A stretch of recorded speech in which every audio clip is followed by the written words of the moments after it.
हाँ कि आने वाली नेक्स्ट एपिसोड में हम देखने वाले हैं कि सलार को वदीमा से मिलने के लिए रोकने के लिए हर जगह पुलिस का नाका लगा हुआ है।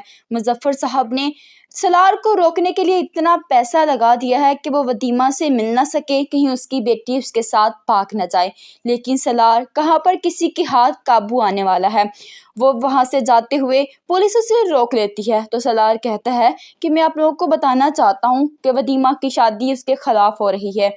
मैं तो एक भलाई करना चाहता हूँ और आप लोग हैं कि किसी गलत काम को होने दे रहे हैं। क्या पुलिस का यही काम है?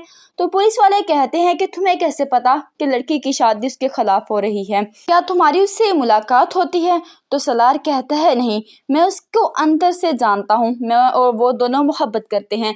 तो पुलिस फिर भी सलार को कभी भी वदीमा के घर नहीं जाने देती। वदीमा की शादी की तैयारियां मुकम्मल हो चुकी हैं, घर में लाइटिंग भी हो चुकी है कि दो लड़कियां बुर्का पहने उनके घर आती हैं। पुलिस वाले उनको रोक कर मुजफ्फर साहब के पास लेकर आते हैं कि दो लड़कियां बुर्का पहने वदीमा से मिलना चाहती हैं।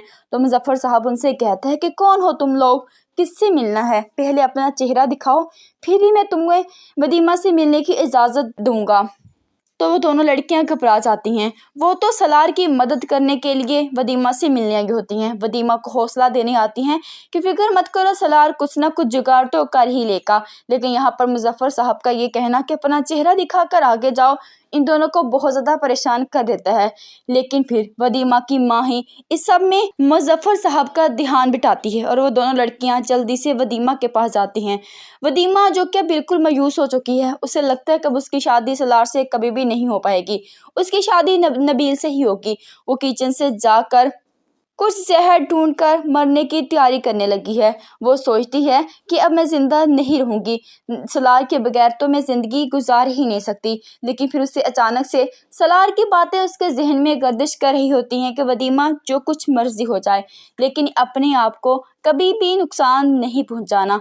तो वदीमा अभी ये बात सोच ही रही होती है, लेकिन फिर उसे लगता है कि बस अब कोई रास्ता बचा ही नहीं है, वो जहर पीकर बेहोश हो जाएगी। मुजफ्फर साहब जो अपनी बेटी को चेक करने की खातिर उसके कमरे का दरवाज़ा खटकाएंगे लेकिन वदीमा दरवाज़ा नहीं खोलेगी। मुजफ्फर साहब उसका दरवाज़ा तोड़कर जैसे ही अंदर देखते हैं, मुजफ्फर साहब और उसकी बीवी दोनों हैरान रह जाते हैं। उनकी बेटी वदीमा बेहोश पड़ी होती है, अपनी आखिरी सांसें ले रही होती है। मुजफ्फर साहब तो जल्दी से उसे उठाकर हॉस्पिटल लेके जाते हैं। जैसे ही सलार को खबर होती है वो तो टूट कर रह जाता है। अब सलार हॉस्पिटल से ही वदीमा को भगा कर ले जाएगा और शादी कर लेगा।